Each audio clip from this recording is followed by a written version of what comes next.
Ladies and gentlemen, welcome to another episode of The Flank. I'm joined by the one and only, the human turret, one of the best ARs ever do it. Give it up for the world champ himself, Sam LaRue Octane. We got some of the best analysis in the game, the world champ, Christopher Duarte Parasite.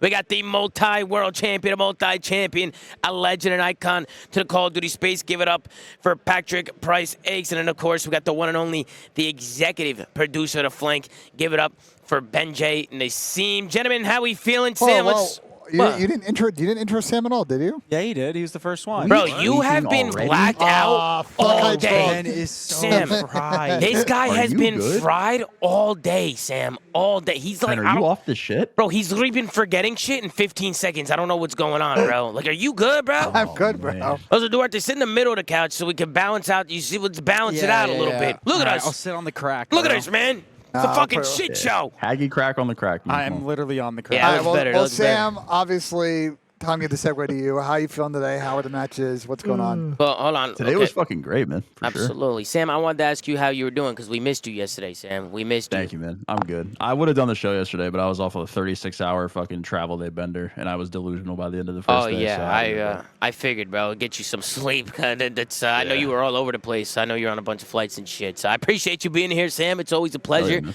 What about you, Pat? How you feeling over there, Pat?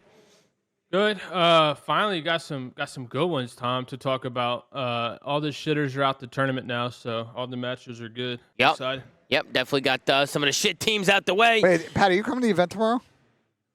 I don't know, Ben. Kind of scare me, bro. Hey, Pat's you going to the coming. event tomorrow, man?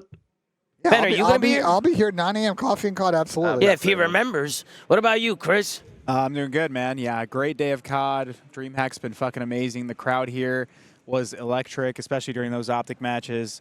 Lots of crybaby cheese on the timeline when Tommy and the rest of the FaZe boys went up there, and we're showing love to the FaZe boys in their match. But, you know, an eventful day. Yeah, I wasn't going to talk about that, but since Chris brought it up, yeah, I mean, it is what it is. I mean, some people were mad that we were in the front row for that match because I guess some people were waiting all day. So it's, you know, it's understandable. You know, we went to the FaZe OGs, like FaZe Apex, Tommy, that's why you got in the Kason. crowd, yeah. They put chairs in the front row for us for the FaZe match. And everybody was on our ass. Everybody's on our ass saying that that's not fair and stuff like that. So, yeah, I probably won't be in the front row anytime soon. I just wanted to hang out in the crowd. I went over there for like 15, 20 seconds just to cheer on the boys. You know what I mean? Just to say, let's go and shit. But I know some people were mad about it. But, you know, it's always a good time in the crowd with everybody. So I don't want to be negative about the situation.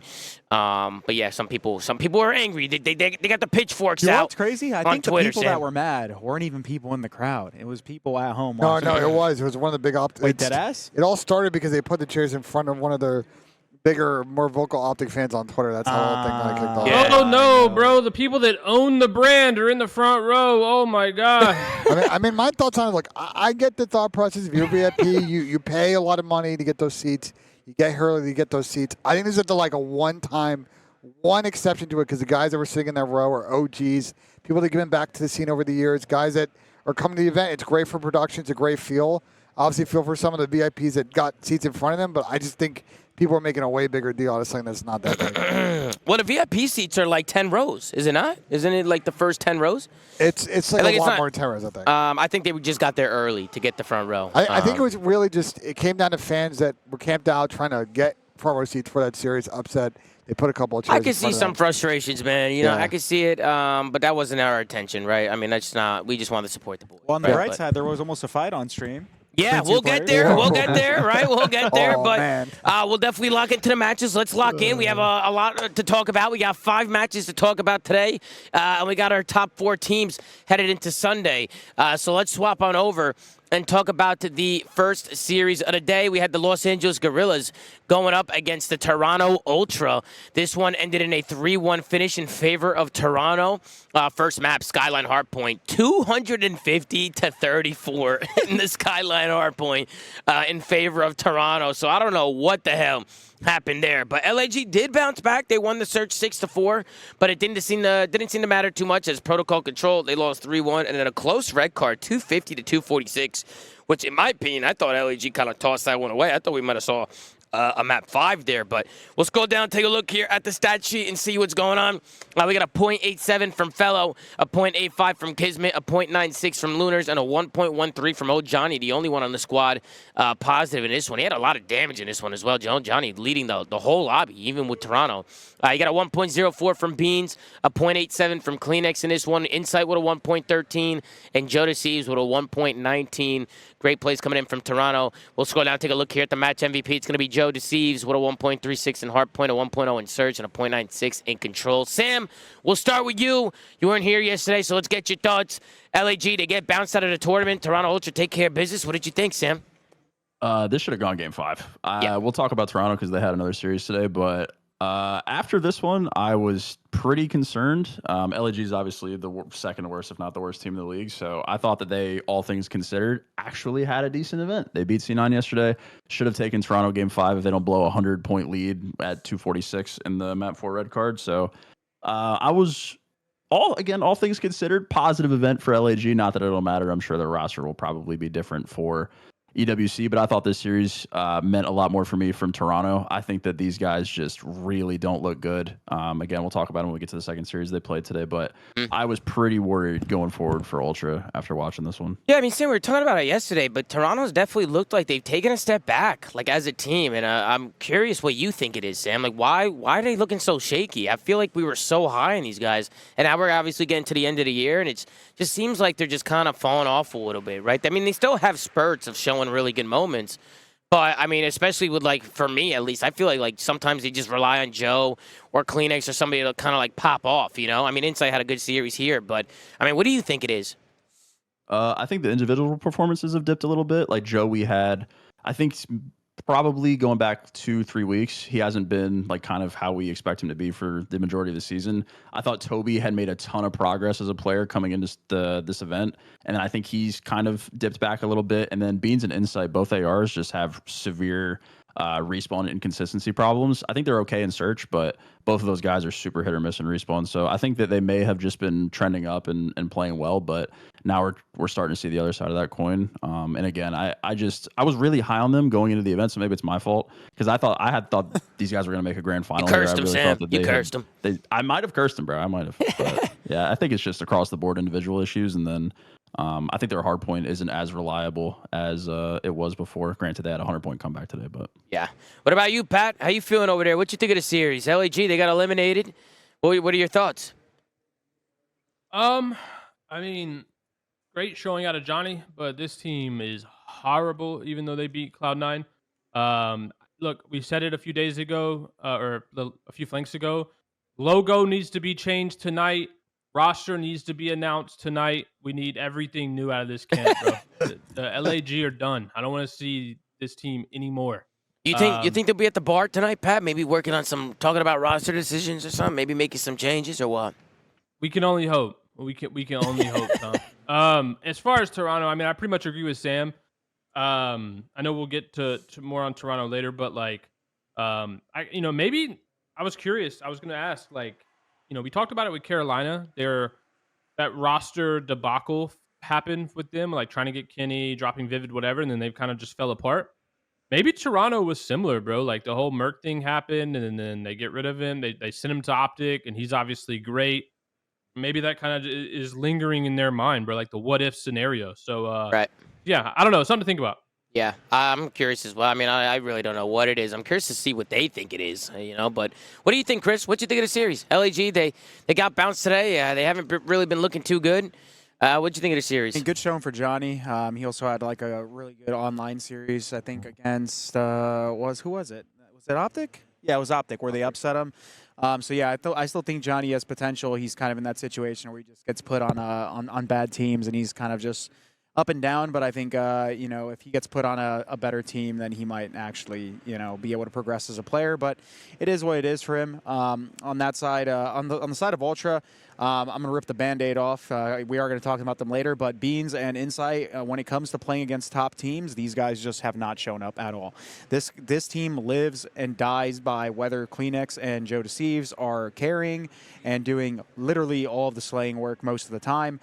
Sure, Insight and Beans might have a couple moments here and there, but overall, they've dropped off massively. Insight, I think the Ultra camp is just kind of like beating themselves up at this point, because when they had Merc, bro, I think Insight had one of his best events that I've seen him play in a bit. He was frying on that Saturday, if I remember correctly, and I think that's definitely because he had a player like Merc who could take over that kind of slower role and play a little bit more. I wouldn't say passive, because we know that Merc is kind of aggressive, but I think he like has that like gap filler type role where I think Insight has on this team right now, and they're just not getting it done, bro. Their ARs are just bad. Yeah. What about you, Ben? You agree with Chris on that? That maybe Yeah. Joe and Kleenex are kind of like just the heart of this team? I think that the subs are the only two players right now that I think, if you're Toronto, are 100% irreplaceable. I think depending on how next event goes and EWC goes, I think you could have conversations about Insight and Beans. I think for LAG, it's very funny how this series played out. They got whomped in map 1, and the other hard point they should have won, and had a catastrophic throw. Pretty much like sums up this season. They're getting slammed, they're trolling, and yeah. I mean, I thought there was a second here where we were actually going to see a last map. I mean, I think it should have went last map. I mean, I'm sure we could see here at the end of this it was 243 rotation. to like 143. It absolutely should have gone last map. Yeah, and if we'll kind of watch like the ending here, but you could see how it all goes down. So first, Johnny makes a great play because he's last up. His whole team dies, and he's the only one front. So he just plays really patient towards hedges and just kind of stays alive, doesn't overchow anything. And he does a good job just buying time for his team. Beans, he calls the streak in right away. As soon as there's 4 or 5 seconds left on hold, he's already thinking about that transition. Now, Ben, I know you didn't like this, but Johnny actually chows out of new, and he gets picked. But then there's 2 dead. Lunars and Kismet get a kill, right? Then right there, boom. It was Tyler, who was it that slid into that hill right there? I think they got to play for that last guy. That's cutting him off. Right, so I'm going to pause it here. I'm going to rewind it back a little bit. Right, so you see the kills go down. Right, boom, 2 dead. Number 2 just got a kill. It's Thieves. Man, I do not think that they should be sliding into hill. I think they should be focusing Thieves first, and then they should slide into hill, and then somebody else should cut. I think they kind of skipped steps there. They trusted the guy on the stairs to get that kill, and he got it too late. But at the same time, I just don't like him going to flank him. I think he obviously trusted his teammate there, kind of bit him in the ass, but maybe if he just plays the front or at least gets on top of the stage, this becomes a little bit more winnable. But that's just really insane timing for that. But Johnny shouldn't have chowed out of the hill. That was the main thing that made that even worse than it was. Yeah, and obviously because of that, you see Toronto Ultra was able to clutch it up, which, I mean, this was just a breakdown. Now, Toronto Ultra also had a lead in this map, right? So it's like they broke down, bro. LAG broke the fuck down. LAG had the lead. So LAG obviously get eliminated. Toronto move on. Potentially could have saw a last map here, but it ends up ending like that, and that's going to be the end of the road for LAG. I mean, they're not going to champs, right? I mean, these guys are done. The only thing they really have now is EWC, and yeah, I think like Pat said, right, we're all expecting some changes, right, to see kind of what they do with the roster. Or do you think they just chalk it up and just send this team to EWC and just say fuck it, like don't even worry, and then just regroup for the next season? Like, can you see them potentially doing that? We talked about this. There was a global roster lock for all of EWC like 2 weeks ago, so I don't know what the additional roster change rules are for COD as far as like making a minor change. So until we have the information, I don't know if there's much they can do outside of They should be able to pick up 1 or 2. maybe 1 player or 2 player. I guess we have to see the rule book. We had this combo last year Yes. too, where there was like a roster lock situation, and teams still were able to change their teams. So Yeah, I don't think it's going to Yeah, matter but that last much. year was the first year they did it, and this is the second where they had a little bit more planning. So we'll try and get the rule book and see kind of ask around and see what the deals I think are. when it comes to changes for his team, they're probably going to like look for if there's any players there in challengers that they can make an early grab for going at EWC, they might go for it, and that could be somebody they build around. As far as who, I have no idea. Yeah. Anybody else got any other final thoughts about LAG and their kind of season as a whole? I mean, you guys got anything else you want to say, or are you guys ready for the next one? Blow it up. nope. Blow it Bye, up. LG. Blow it up. That's our final words here for LAG. Blow it up. Let's move on to the next series of the day, because, man, was this a good one. I thought we were going to see a boxing match at the end of this one, because things got a little rowdy here. But we got the LA Thieves going up against the Miami Heretics. And Miami take the map 5 and win this one 3-2 over the LA Thieves. We come out on a Hasi and a hard point to start off this map 1, and Miami, they come out hot, 250 to 151 in that one. LA Thieves with a big bounce back in the red card S&D. They win 6-2 there. A protocol control where Thieves win 3-1 there as well. And then again, Thieves, they go up 2-1, and we saw this a lot yesterday. How many series have teams gone up 2-1 and then thrown a series away? I feel like we've had a lot of those series so far this weekend. I have to go back, but we got into a Skyline Hardpoint, a really close one there. Miami able to close it out 250 to 244, and then of course we end things on a Hacienda S&D, where Miami get a 6-2 victory over the Thieves. We'll take a look here at the stat sheet. Wow, look at this. Everybody negative in the lobby except for ROKKR from Miami and Scrap from LA Thieves. He had a 1.49 with 119 kills from ROKKR in the series. That is insane. Everybody else on his team is negative. Everybody else. Super with a 0.95. Real with a 0.97. Metals with a 0.93. What a showing from ROKKR here against the LA Thieves. On the other side, Ernie Scrap, he's got a 1.05. Only one positive. The rest of them, you got a 0.91 from Envoy, a 0.78 from Dan Ghosty, and a 0.98 from Hydra. We'll scroll down here, take a look. ROKKR, your match MVP, doesn't surprise me. He had a 1.73 in Hardpoint, a 1.45 in Search, and a 1.08 in Control. Keep in mind, he played 2 Hardpoints and 2 S&Ds in his series. Those are crazy, crazy stat lines. I mean, Sam, we'll start with you. Obviously, LA Thieves, these are your guys right here. They fell short. What happened, Sam? What happened to these guys today? What do you think? Called in a fucking gunship. Called a gunship in. He said Super was overrated, bro.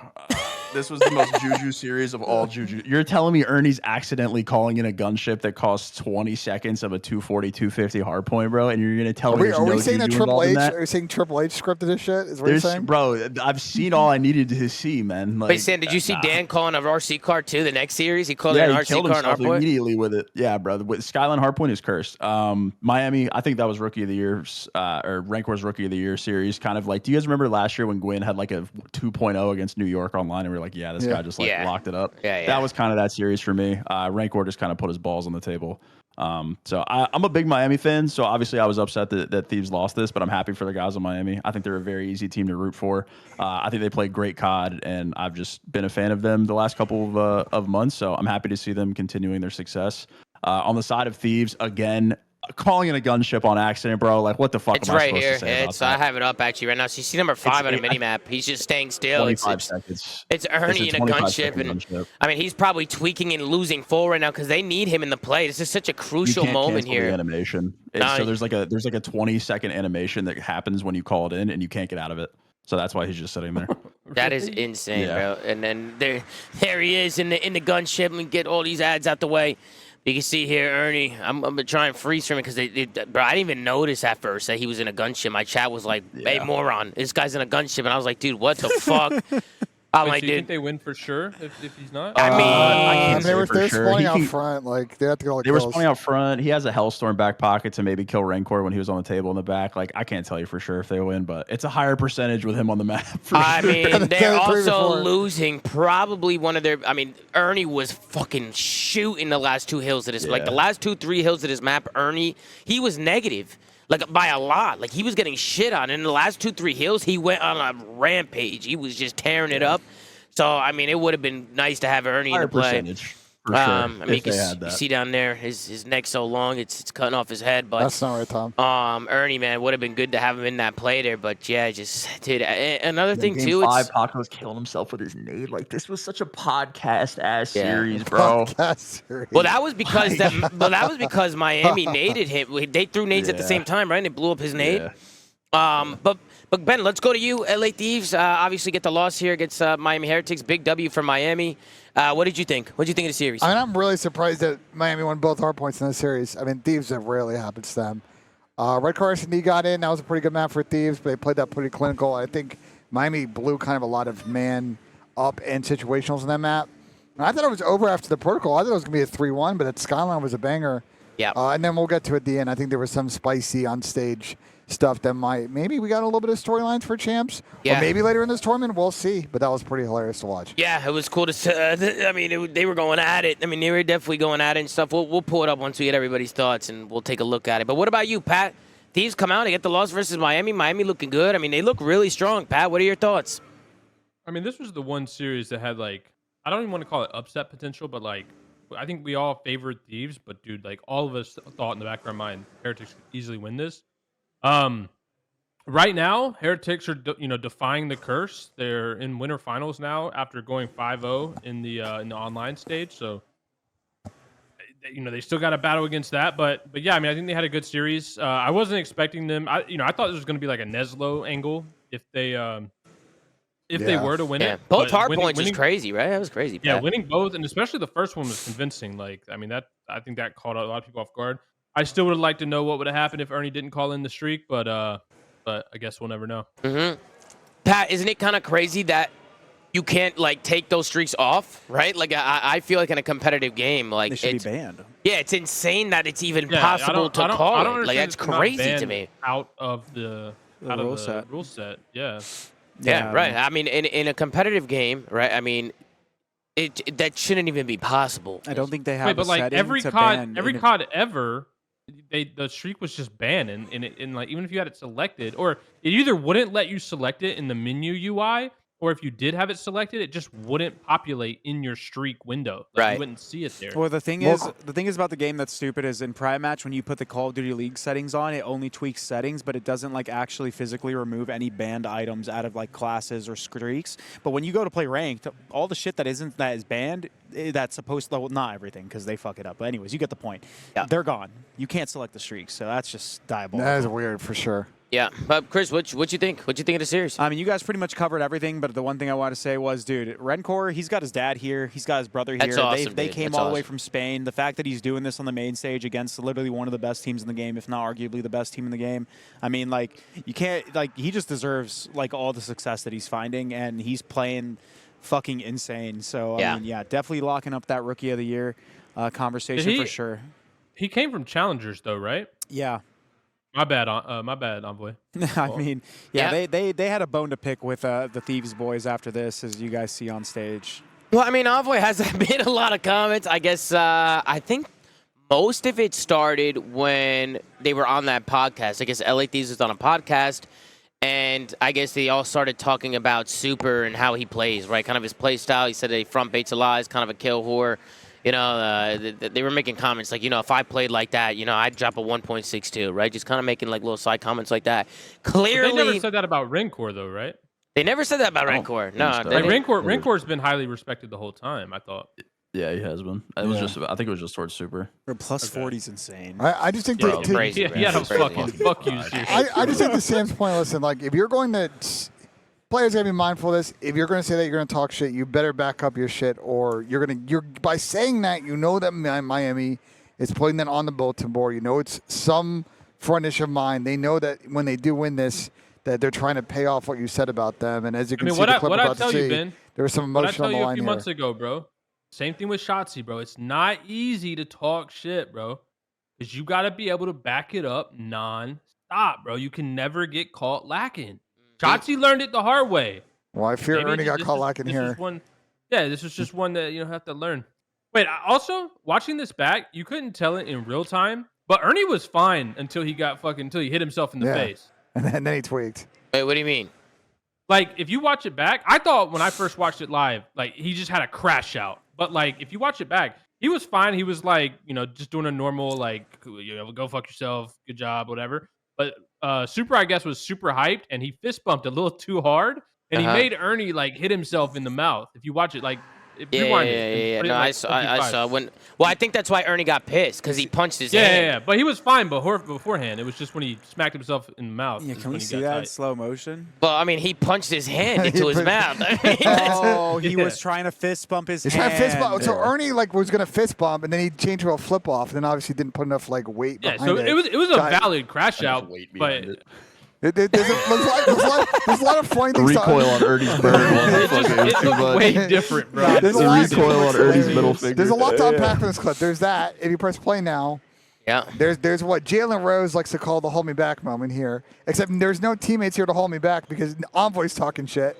And then finally, Shane gets in there and starts pulling people away. But Yeah, Troy's laughing. Troy's laughing in the back. Troy's not Troy's having the trying time to of break his it life. up, but I mean, listen, bro. Obviously, I liked it from Super. I'm gonna be honest. I mean, He deserved it, bro. yeah, They were the ones talking they shit. were talking shit about him. They were throwing dirt on his name, They and deserved it. he's standing on fucking bases. You know what I mean? I mean, it is what it is. I think It was Super. an accident. The whole situation was an accident. Yeah, too. I think don't any I of it think was Super was just intentional. really hyped up and hit Ernie's hand a little too hard, and yes, it pissed Ernie off, and you know. But he had every right in the world to feel how he felt. They were the ones talking shit, Yeah. and they slammed him. Yeah, they were talking Feel shit how on you his wanna name, feel. bro. If you're throwing dirt on somebody's He name, talked a lot of shit to Nah. Envoy. I didn't notice it now. He talked a lot of shit Dude, to I like Envoy how at the end of Super's this. got his fucking chest up. He's got his head up, like literally. Yeah, he's leaned shorter back, than them, like, but he doesn't don't give a fuck. He's bro. trying He to, doesn't you know what I give a- mean? Bro, I thought for a second they were gonna start swinging, but man, we Yeah. haven't seen that yet. What? Rancor's on the other side. Yeah, I There was ain't gonna say, nobody I was- swinging on that I was gonna fool. say, Renkor's This one guy's before, jersey's bro. about to bust off. Yeah, bro. But obviously things I'm got a gonna little get heated. Rancor a bigger jersey. Yeah, things got a little heated here, and who knows, right? We might see these guys match up again, maybe. Yeah, Super apologized on Twitter after this. Said that he felt like He shouldn't have didn't want- apologized. He didn't have anything to took apologize. the high road. He Well, he didn't mean apologized for and it to said escalate he to did. that. No, but he said he didn't mean to hurt anybody because he Yeah. acknowledged that he hit Scrap's hand. He hurt himself. I guess. Yeah. You know, I'll say this. He didn't I mean actually for think it him to escalate. apologizing is actually a smart play because should Thieves beat them and then Ernie says a bunch of stuff and it's like stupid, then like Oh, they're gonna say it looks something. like very reactionary. to Ern. Apologize or not, they're gonna talk shit. If Yeah, they're they gonna play each other 100% in talk Thieves. shit, but I think Super taking the high road is always the right play in the Bro, situation. Dylan Attach used to do that to us, and we were on his fucking team. Like, when he would get really hyped and fist bump, he used to fucking punch Yeah, our hands. It would be yeah. like, yo, Dylan, chill the fuck out, bro. You're literally punching our hands, bro. You guys ever have teammates like that are so hyped? So Oh you yeah, win with a the search hand round and your slaps. teammate breaks Yeah, Oh, bro. dude. Yeah. Yeah, those are rough. I used to be like, yo, Dill, chill, Dill. Chill out, bro. Yo, Nameless was the same way, bro. It's like, yo, unless the series is over and we won the tournament, bro, you gotta fucking. Now, worst part relax. is like all the venues are cold, so if somebody like goes over, slaps your hand a little too hard on a Oof. cold hand. Yeah. Oof. Yeah, you're feeling it, bro. You're definitely feeling that. But where do we end off? Because I know we got a little distracted. Did everybody give their thoughts on this series? Did we miss anybody? I got distracted with the fucking shit talk. Nah, Or was that we're what we good. ended? I think Nah. everybody got their thoughts across. But yeah, LA Thieves, they got bounced here. They get into losers bracket. We'll obviously see them again. We got FaZe matching up against Miami tomorrow, so we'll give our predictions at the end of that one. But any other final thoughts, guys, on the series? This was a banger. This series was incredible. It's a great series. we all have talked plenty of shit about the Miami Heretics org the last year and a half. They've made 3 out of the 4 Sundays so far this year. You got to tip that. Yeah, gotta tip that for sure, bro. Great plays coming in from Miami. We were even talking about it during the watch party. But do you guys think that Spanish COD has elevated a ton compared to where it was in the future? I mean, I feel like they've gotten so much better and so much more disciplined over the years. Because I know that the Spanish play style wasn't always the most effective, I don't right? want to attribute it necessarily to a region, but I'm just glad that these guys are doing well. And like, if anything, these are the 4 best like Spanish players that they've probably ever had. And who knows, maybe Yeah. even will have, because Metals was up and coming for a long time, and then ROKKR and Super, those guys were down in challengers, but they were like frying statistically in challengers for a while, and then Real also kind of like made his move with Well, that whole. the reason why this combo came up is because you brought it up that Trey had made comments, what, a few years ago? Last year in Dope Shack. Last year ago, how he mentioned that Spanish COD, like the way that they play, is just not going to work, right? I think to like they've gotten elaborate, better, bro. I think They're to insane. kind of elaborate on what Trey was saying, like, you know, if you watch Miami play then, they were always chow, and they would make a lot of mental mistakes, like Bro, but manipulate hold on, spawns the real wrong quick, way. man. Go ahead. We gotta keep in mind the game plays very different. So 100%. like, even if that comment is true, which I think there is, validity in what Trey said, it doesn't matter on a game like this. Fucking works Like, in this that game. is the fucking way to play in this game. So it's like, I really think we gotta keep in mind the game that we're playing really kind of decides whether a certain play style is good or bad. But I do think 100%. finally the Heretics team has the best Spanish squad, and it is good to see talent come from that region. I think obviously they now have a 4 lineup of people that all shoot back, but I think also they, to your point, Tom, I think they like make less mental mistakes. I noticed when we watched They're more the Hard disciplined, Point, bro. they always have someone blocking the back. They're always watching the pinch. Like the breakdown sort of edge plays that kind of killed them last year, they're not making now. On top of the search being like world class right now, is why these guys have been, they're in the mix to maybe win something tomorrow. Yeah, for sure. I'm a big Miami fan right now, bro. These guys look really good. Even though they play FaZe tomorrow, I want FaZe to win. But Miami, they're a fun team to watch, bro. And they're all just like good guys. They're all very likable guys. So, huge congrats to Miami for another run. But I mean, obviously the job's not finished. They got a lot to go. But it's cool watching these guys win, bro. I'm happy for them.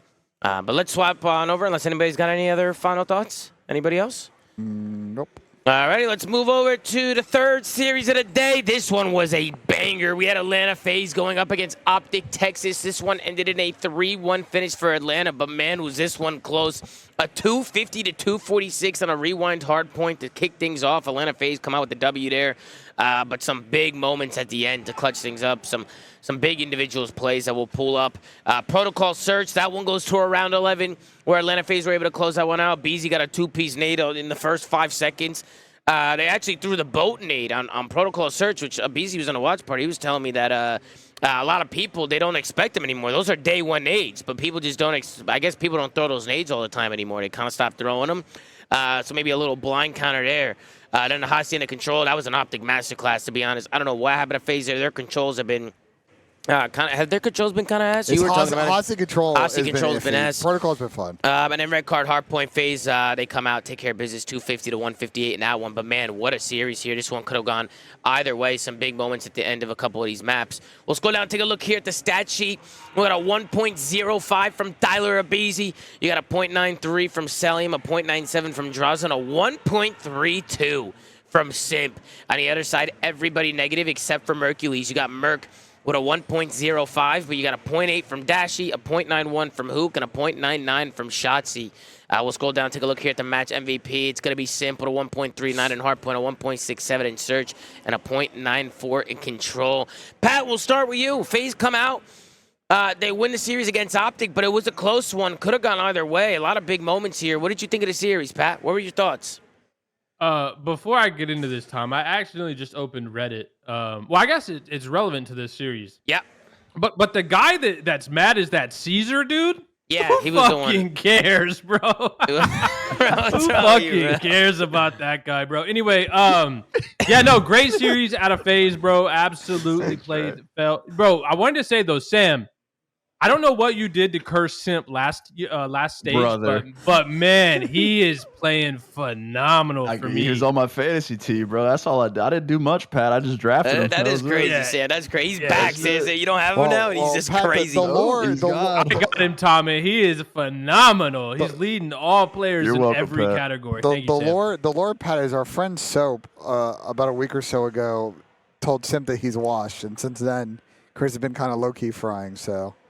if you're Optic fan, I want to blame this Chris Simp resurgence on Mr. Soap FPS. Whoa, Soap? I don't know that guy. Bro. I mean, Simp's been looking great, chat. bro. He's been looking great. The one thing for me that I think not surprised me, but we had talked about it a little bit. Like we hadn't seen Merc play against FaZe yet.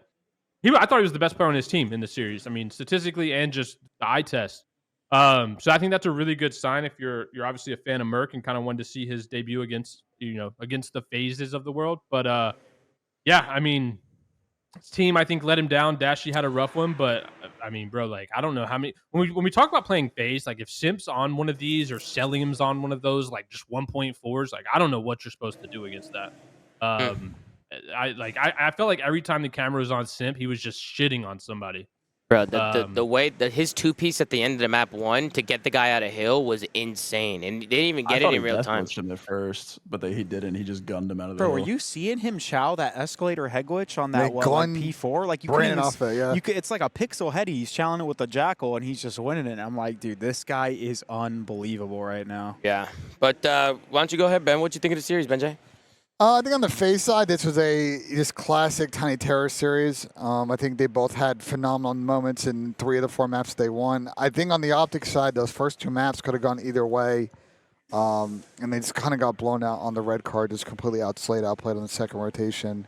I think Brandon didn't have a great series. Not sure if that's because Tyler Abizi assassinated him twice. Brandon actually tweeted 6 minutes ago, by the way, leave me alone, bruh. 2 crying face emojis at Tyler Abizi. So if you're wondering how Brandon feels like he needs to play a little bit better tomorrow. He's really struggled in this matchup this season. And yeah, FaZe are what now? 4-0 against Optic on the season, I think. Yeah, I'm pretty sure. Which was kind of crazy that Abizi kept finding these gaps to do this. It's almost like he almost did it a 3rd time as well on the Gen Hill. I don't know if you guys noticed, but he was trying to catch up to somebody to take him hostage. But I know it's all trolls and funny, but taking somebody hostage is a really good play. Yeah, it's OP. Bro, you It's get a OP. heady, perfect hip fire and a UAV. Yeah. Exactly. You know where everybody is. You got to, and plus on top of that, it slows down Optic a ton because now Dashy can't play. He's basically just can't play, right? Like he can't. It's not like he just dies and comes on spawn. Like he legit can't play for a few seconds. So it just kind of like slows down their push a lot. So if you're in a position to take people hostage, it really is a good play if you can do it.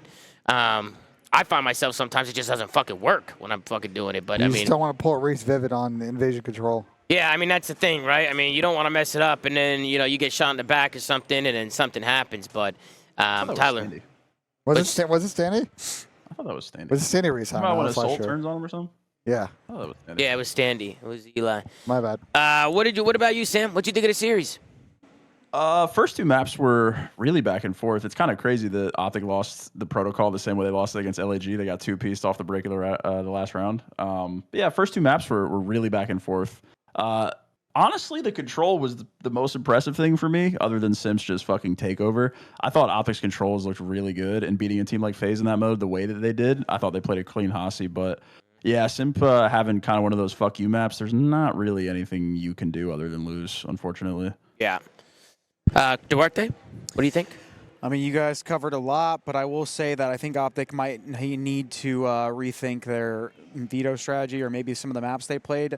I don't mind the rewind. That's obviously a pretty square-up map for both of these teams, but when it comes to that other map, I think they had the choice of Skyline, and granted, FaZe is pretty good at it. It's still one of their, like, more... I mean, Optic picked rewind, right? Okay, FaZe picked the... Okay, so it just comes down to, like, what did the Optic veto then? Do you know? Do you have it on hand? Hacienda, which I... It's on the screen, Duarte. Yeah. What are you faded? Okay, so yeah, never mind. I didn't know who picked who, but I will say that I guess I understand the Hacienda veto, considering that is also another map that FaZe plays. That red card, I guess, when it comes down to the hard points, is pretty square up for both these teams, but I just don't really know if I'd favor playing them on that map, considering how good FaZe has been on red card like throughout the entire season. That's like been one of their best hard point maps the whole time, and Rewind is that kind of second tier that they're kind of now incorporating. So I don't know if they're gonna, and if they play each other again, if we're gonna see that map, especially with the performance that Dashy had on it, because that was pretty bad. I think he went like 10 and like 30 something. It was a pretty abysmal stat line. And you're pulling it up here now, so you can see it. Yeah, 11 and 32. Very, very, very rough map. Nothing was going his way, but yeah, he just had a fuck you map, and yeah, they got the job done. So good shit for FaZe. The funny thing is now FaZe's hardpoint map pool suddenly this weekend looks like pretty deep.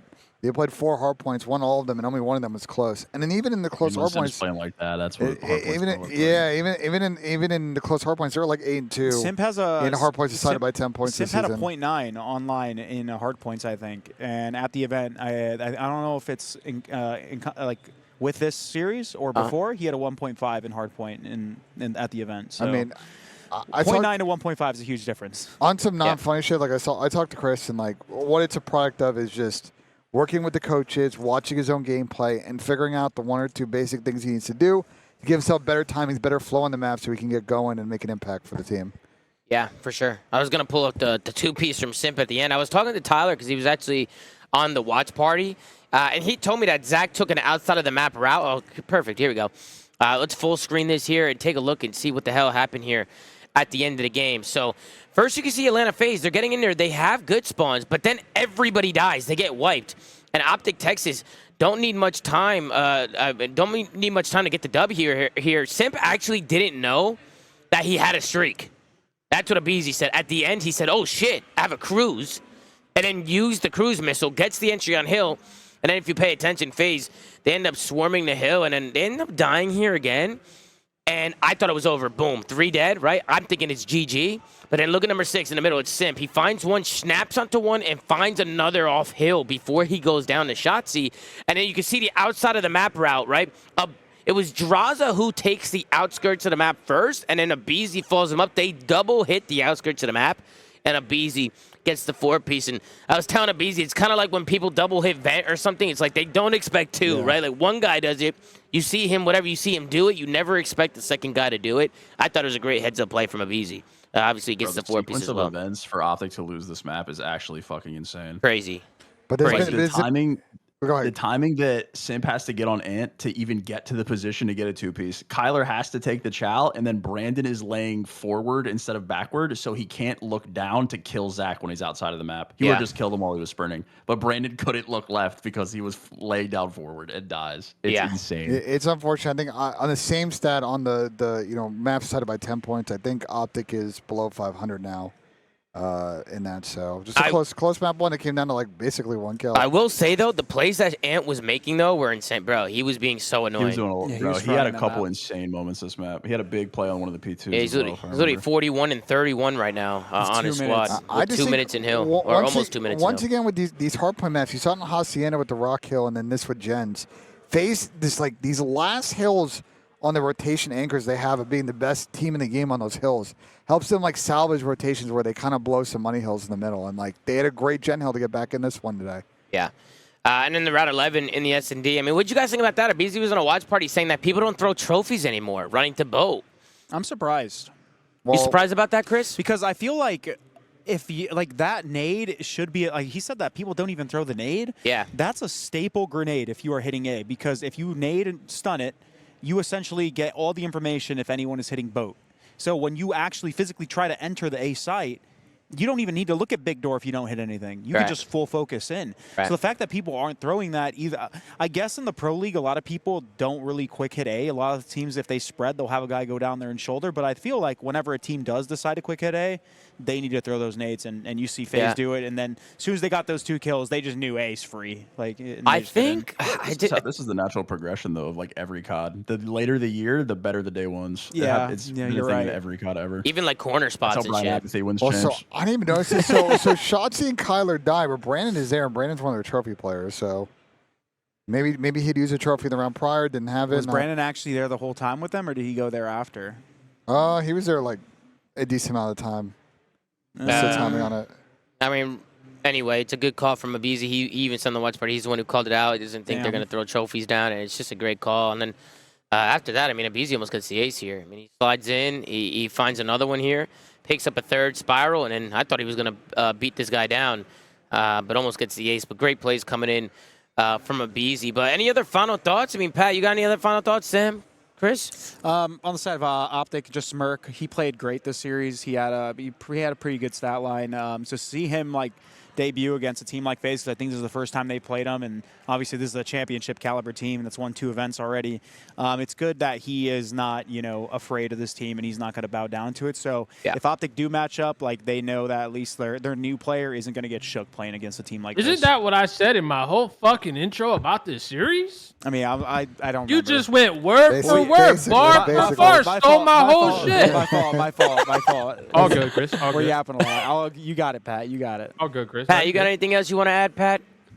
Nah. Me and Chris are on the same page. But Merc is gross. He's gross. I got one thing, Tom. If you're a FaZe fan, they gotta get better at Hossie control. If they're gonna make it to the grand finals and get 2 controls in there, they don't play ball control right now. Hossie's gonna be in that series. Like they just look a step slow on that map. They just seem like they have a trouble dealing with the hide and go seek that happens there. So it's kind of mind blowing they don't play ball. I feel like they should be good at this map. They got to add that club in their bag, because they've not looked good on Hossie control this weekend, unfortunately. Yeah. But let's move on to the next series of the day. Got 2 more series left to go. We got the LA Thieves going up against the Toronto Ultra. This is in the losers bracket, so loser went home, and that team ended up being Toronto Ultra here in this one, as LA Thieves get a 3-1 victory.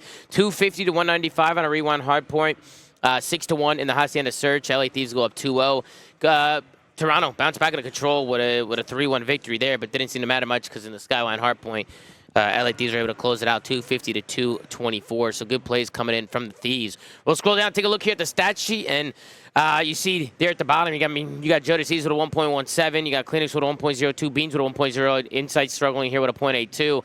On the other side, everybody negative except for Dan Gosi, who's basically negative. He's even with a 1.0. And you got a 0.94 from Envoy, a 0.99 from Hydra, and a 0.98 from Scrap. So interesting. You look at the stat sheet and you wouldn't think that LA Thieves won this 3-1, right? After seeing this, especially after 2 respawns. You take a look here. You got Dan Ghosty with a 1.18 and Hardpoint, a 1.25 in S&D, and a 0.64 in Control. Dan Ghosty is your match MVP in this one. Great plays coming in from him. Sam, we'll go back to you. LA Thieves, they take down Toronto. Again, we've talked about Toronto's struggles. It seemed like this was pretty comfortable for LA Thieves. That last map got a little close. It got a little scary towards the end, but Thieves were able to close that one out. But what'd you think, Sam? What'd you think of the series? I thought we were about to get back-to-back Juju series because the back and forth that we've had with Toronto this year as well. But I was really hoping Thieves would just come out angry the way that they lost against Miami and kind of handle business here. And they did that to an extent. I think first map had a pretty good comeback as well. Toronto had a little bit of a lead and made it interesting. But through and through, I thought it was a good series. Clean search, not really much to write home about. On the side of Toronto, again, just from earlier in the show, I think they've had a really disappointing couple of matches, even going back to their last qualifier weekend as well in Stage 4. Again, going into this, I thought that they were going to be a grand finalist and they were trending in the right direction. But I think Jamie's taken a step back into that just like low engagement, low damage role that we've been criticizing him for. I think the respawn from Beans has not been great either. Toei and Joe, although they have been carrying the brunt of the weight on the team, they've also stepped back just individually. Dan Ghosty killing himself with the wrong streak again. That's insane, bro. I just Toronto have really regressed, and it's disappointing for me to see. I thought that they were going to have a great event, and unfortunately they did not. But yeah, I don't know how my team is still using the wrong streaks on the same map in the same situation, but we got to unbind that shit. We got to put on Annihilator. Why did your org always have War problems with fucking Machine binds? Kenny with the YYs, D-pad issues now? Can we Like, just put on a streak that we doesn't? Can we just YY it? Put on War Machine, bro. Fuck. Why? Yeah, you can just get rid of it, right? You call it. It's not a big deal. Yeah. But, I mean, you see Dangosi, I mean, he ends up team killing himself. But, I mean, watching back the end of this map, it didn't seem to matter too much. Kind of see how this breaks down. I mean, I was a little worried at first. I thought Toronto for a second. We died off the hill after we flipped as well, like at the literal last tick of the game. Yep. I thought we were fucked for a second. And you can see Thieves, they just kind of worked kills through middle and through front. And they end up getting it. And I was worried that there was a contest that was going to come in here. Because, look, they get all the kills, right? But then Joe and Beans get 2, boom.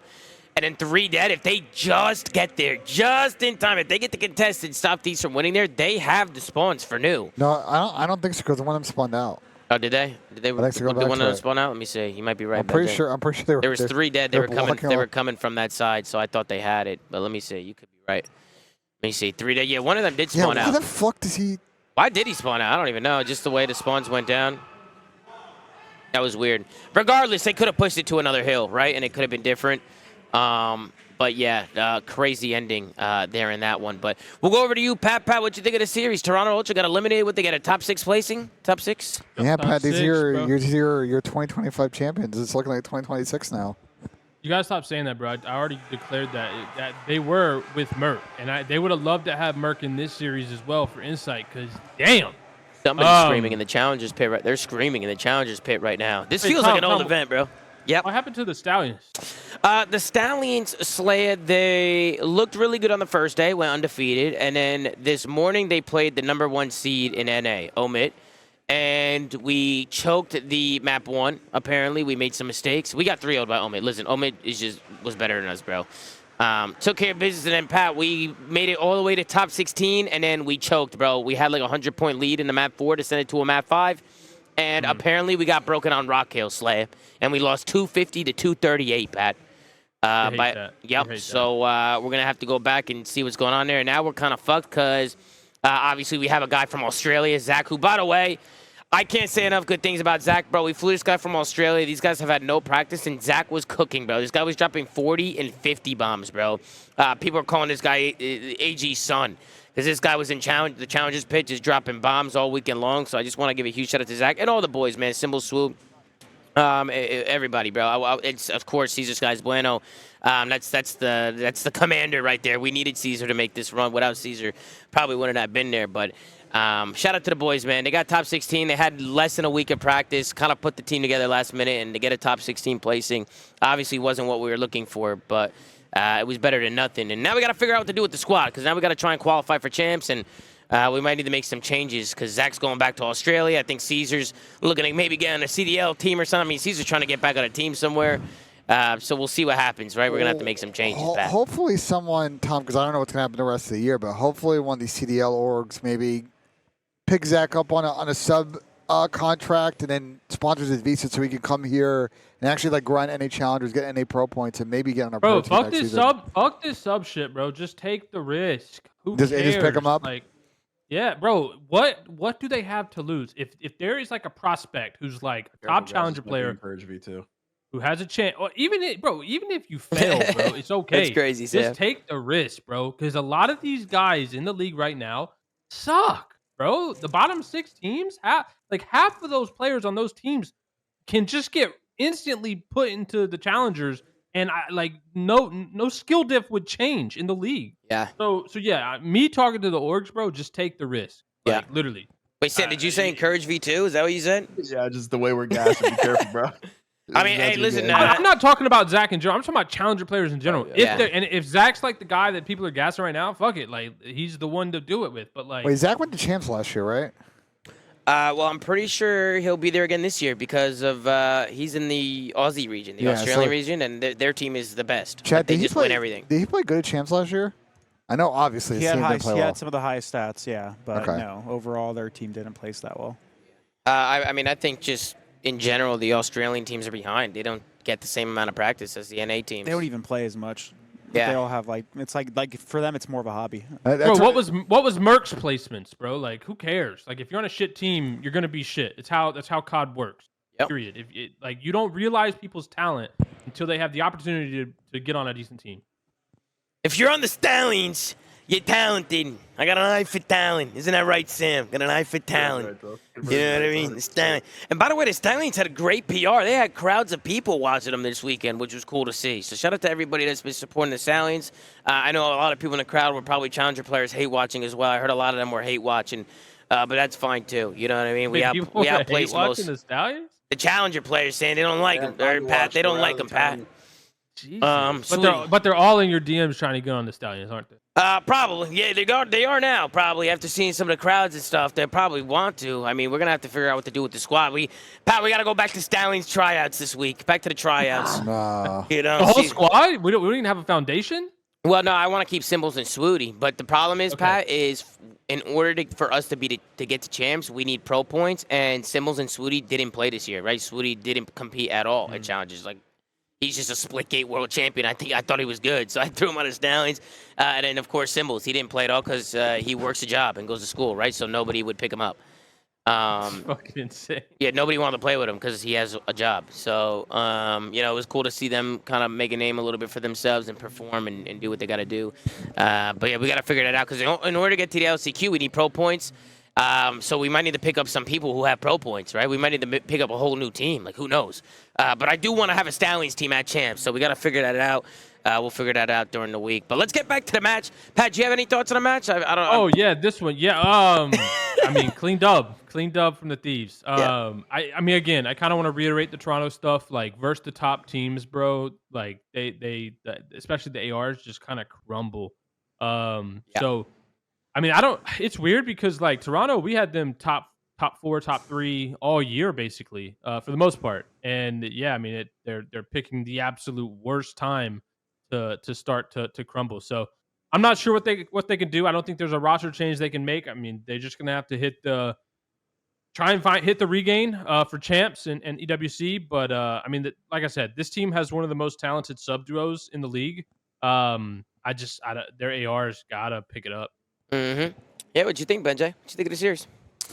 I think on the Thieves side, they have a bunch to clean up going into tomorrow, and I think I'm curious to see how they'll play against Optic. I think on the Toronto side, you guys basically touched on everything. I think for Ben and Jamie, next 2 events are crucial because I could see the sub duo staying, but the other 2 ARs, there could be different players at this point in those positions.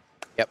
Chris, you got anything to say on this series? I honestly don't have much to add. You guys covered everything. I already said my piece on Toronto earlier. But yeah, good dub for the Thieves. Excited to see them play tomorrow and see if they can hit that regain and get to that championship. I think you're Toronto, right? We don't really expect changes from Toronto, right? They're going to keep this team. Right? They're going to keep competing with this team. We'll see if they can maybe clean up some of the mistakes they're making. Until after EWC, and then after EWC. Well, then the season's over. I expect everybody. I expect a lot of teams to be changing when the season's over. I'm expecting a lot of revamps to some of these rosters, but we'll kind of see how the end of the year plays out. But let's move on to the last series of the day. We got the Optic Texas going up against the Minnesota ROKKR, and Optic Texas destroy the dreams of the Minnesota ROKKR. They are not going to champs as Optic ends their run here, 250 to 153 in the rerun. Hard point 6-4 on the dealership S&D. Optic go up 2-0. Minnesota had a great control. They 3-0 Optic in control. I don't know what happened. That map ended in 5 minutes. Minnesota had such a masterclass control there, but didn't matter. 250 to 235 on a Hussey and a hard point, which, again, Minnesota arguably should have won that, but Shotzi put his balls on the table and did some crazy shit at the end of that map. So I thought we were going to see a map 5 for a second. We'll take a look at the stats. You got a 1.02 from Dash. You got a 0.94 from Hook, a 1.14 from Merc, the newcomer on the squad, top fragging as well, most damage in the lobby. This guy's been going crazy. You got a 0.76 from Shotzi, and then on the other side, you got Ezreal with a 1.10, Gio with a 0.98, Kenny with a 0.97, and Nero with a 1.12. Hey, I want to give a huge shout before I pass to somebody else. I want to give a shout out to Nero. Listen, bro, this guy. Listen, he's had his ups and downs throughout the year, but the way that he played this major, bro, just consistently cooking, it was so fun to watch, bro. Nero was insane for these guys. I mean, his ceiling is just insane, bro. When he's consistently playing at this level, I mean, he's just like a great addition to have on a team, bro. Like, his slang power is insane, bro. I just want to give a shout out to Nero because I thought he played great this event. And I think he deserves his flowers for what he did this weekend. So shout out to him. And then on the other side, I wanted to shout out Merc because, again, like, this guy's the new guy in the street. He's the rook. And this guy's playing like a veteran out there, bro. He really is. Like, just the way he's able to command the map and just make plays and be such a difference maker. He's so disciplined as well when it comes to playing his life.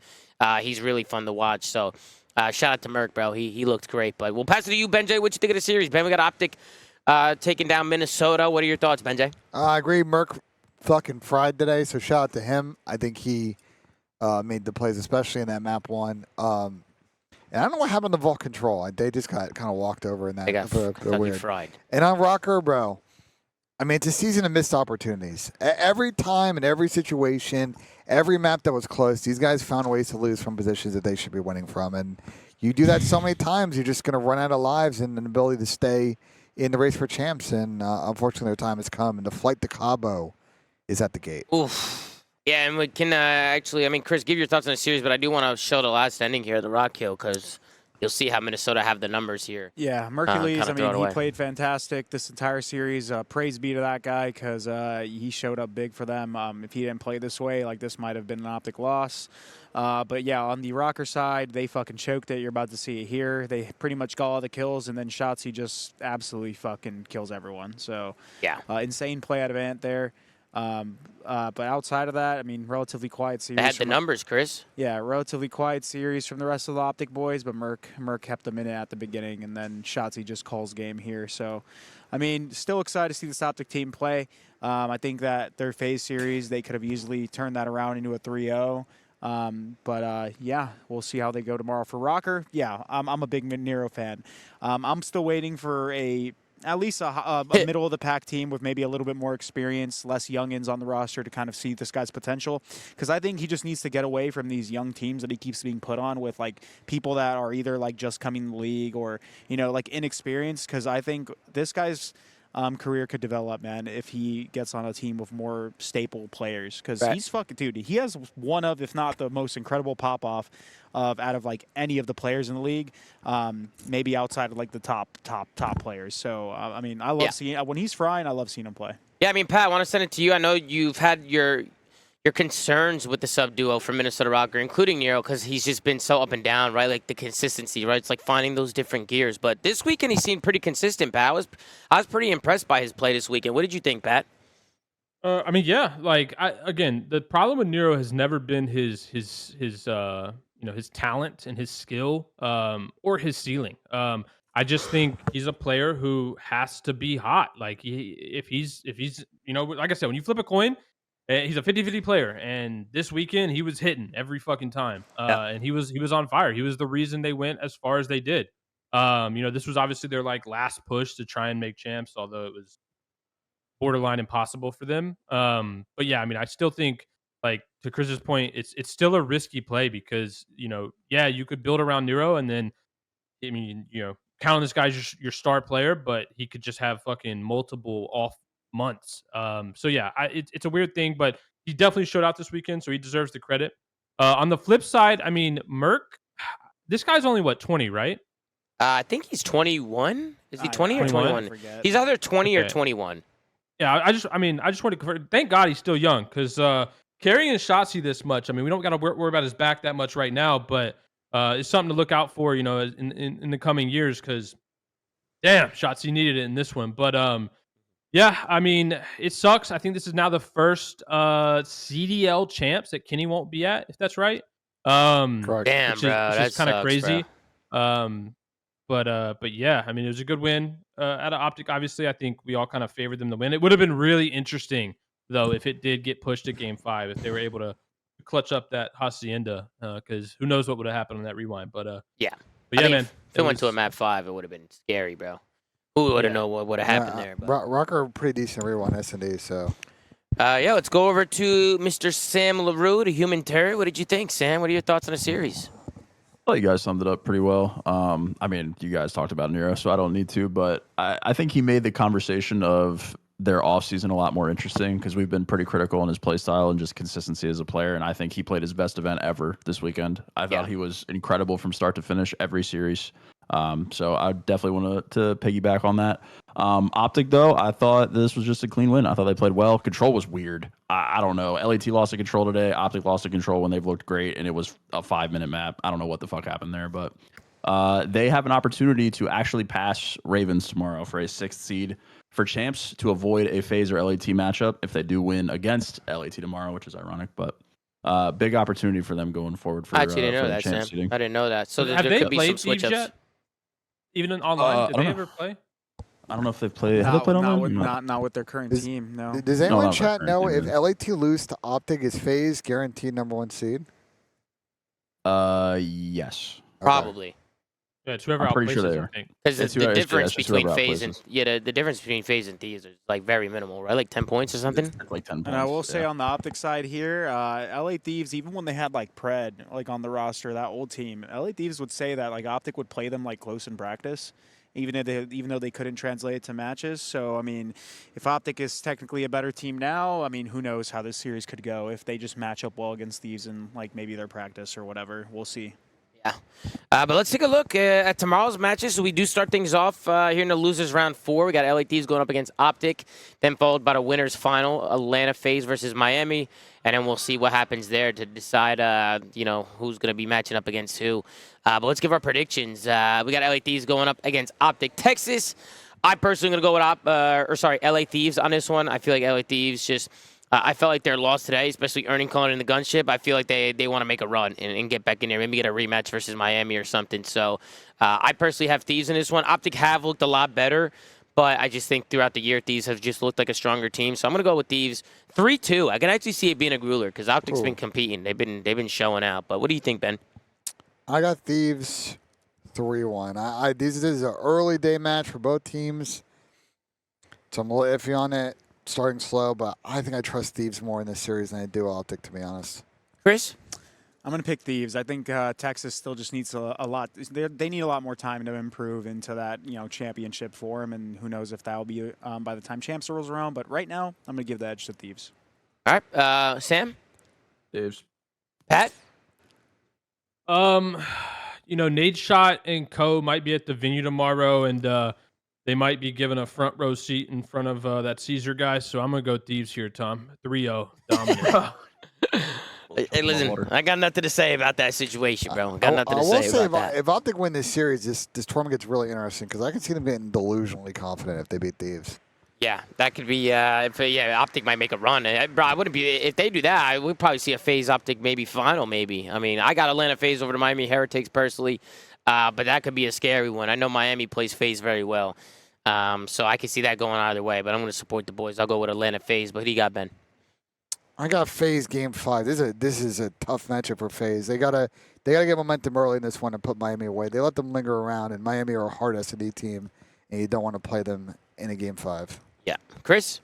I'm going with the Cinderella, bro. We're going Miami. I think they're gonna beat. I think they're gonna beat FaZe tomorrow, and they're gonna win the tournament, and that's gonna be an insane story. Even if I'm wrong, I'm. Yo, we're doing one prediction right now, I'm willing bro. it. Hey, I'm willing it.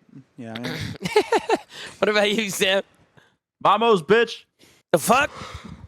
Sorry, Tom. Okay. What about you, Pat? I got FaZe. I got FaZe for sure. You got FaZe? All right, let's give tournament winners. Who do you guys your tournament winners? Who do you guys think? We'll just open up the floor to everybody. Who do you guys Miami. think? Miami? FaZe. FaZe. Listen, if Simps playing like that, bro, it's FaZe. And like the moment Celium comes back and he's there with Simp, oh, bro, It's so it's a over. masterclass. Yeah. Yeah, we'll see what happens. I'll be rooting for the boys. I got FaZe taking it. And it has been really cool. I know there was a little bit of drama today with the seating, but I will say it has been awesome seeing the FaZe OGs here, like seeing Apex and Tommy Temper, obviously Kason Scope, Swag, all the boys just showing out. This event really has been feeling like an old school Well, COD Tom, I event, got a bro. question, bro. Yeah. Do you think if they put like all the OG Optic guys, like if Hex, Diesel, like all the OG Optic guys got put there, you think people would have been mad? I don't at all. I would have been tweaking. That guy would have been drooling, bro. He would have been drooling. He would have been making videos like, "Look who's right in front of me." He would have been drooling at the mouth, bro. Yeah. He was just pissed because it was FaZe when he was an Optic. Yeah, fan. he looked up and that's just the problem, bro. Yeah, I mean, I will not be in the front row tomorrow. I will be right here watching the games from here. But we'll see what happens. I'm sure the crowd's going to be popping tomorrow anyway, so it'll be a good time. I'm excited for you. Anybody got anything else to say? Pat, you got any final words? Ben, Chris, Sam? No, I mean, the only thing I wanted to say again, and I hate to frame it like this, but like, again, this is going back to the format that we had for a decade. I'm glad that Adam Apicella is back and Dreamhack's running tournaments. But like, as much as I'm happy for the fact that is back, I still need to take a moment and fucking shit on the people who made the decision to go away from this format. It wasn't like we had the fucking recipe for over a decade, and then some absolute fucking morons decided, that doesn't work anymore. Let's just go away from it. Yep. And the moments we get it back, everyone fucking loves it, and we're like, yo, why the fuck is this not the format? So I just wanted to take that quick moment and shit on the people that decided it's even worse, Pat, because they came in and said, you know So, what? the Slayer. We're all coming over from pro sports. Let's just do that because it's going to work in esports. Not talking to anybody or taking it. advice I from love people. Yeah, the same thing with Hey. fucking geographic teams. Like, Yeah, they were tripping, bro. Yep. Sam, any final thoughts? I agree, Pat, with everything you just said. I think Dreamhack's been fucking great so far. Not only the quality of the games, but just how everything's been run. We obviously didn't do the show yesterday, but having no downtime and being able to go back and forth and watch COD for 8 hours straight was fucking fantastic. I mean, it's just what Pat said. We had the recipe. We knew what we were doing, and a bunch of people with too much power and no brain cells decided to make the worst decision possible. So and now none of those people are involved, too. And so now it's, none of it's them are funny, involved yeah. after they crashed our shit to the ground. Hopefully, going forward, this event is enough of a success to Eye-opener. influence some sort of decision making. I am praying to the Almighty that this event opens some eyes. Just going forward, understanding that this is the best path. I hope that next year we have something similar. Yep. 100% agreed. We'll see what happens. It's been an amazing event. It's going to be an amazing championship Sunday tomorrow. I can't wait for it. We'll obviously be back to break down the matches and do what we got to do, and we'll see who gets crowned our champion for Major 4. But that's going to do it for us, guys. Make sure to like, comment, and subscribe. If you're watching on YouTube, go to anchor.fm/theflank. Check out audio sites we're on. Go follow at The Flank. Gert's doing a phenomenal job running the socials over there on Twitter. Of course, ZooMaa.gg for the merch, and join the community, guys. We're close to 25,000 people now in the X community, so make sure to join the Caesar's community. season in there. I don't know. He might be. I have no idea. Might have to get that guy out. You know, Caesar. Hey, you can't have him in there. He doesn't like. He doesn't fuck with y'all. Hey, he's not fucking. He Might have to doesn't get fuck that with us fucker out apparently. of there. Caesar doesn't fuck with us apparently, but it's all good, man. I hope you guys enjoyed today's show, and we'll see you guys tomorrow, man. Thank you guys for all the love as always, man. On the watch parties, the shows, you guys have been incredible, man. So just thank you guys for being awesome. I've also met a ton of you guys, bro. Shout out to everybody I've met coming up here on the side, taking pictures, man, and just hanging out with you guys. It's been awesome meeting you guys, bro. So thank you guys so much, bro. I love you guys so much, and we'll see you guys tomorrow, man. Take care. Brush your hair. We'll see you guys tomorrow on another episode of The Flank, man. Take it easy. Ciao, ciao. Salute. Peace.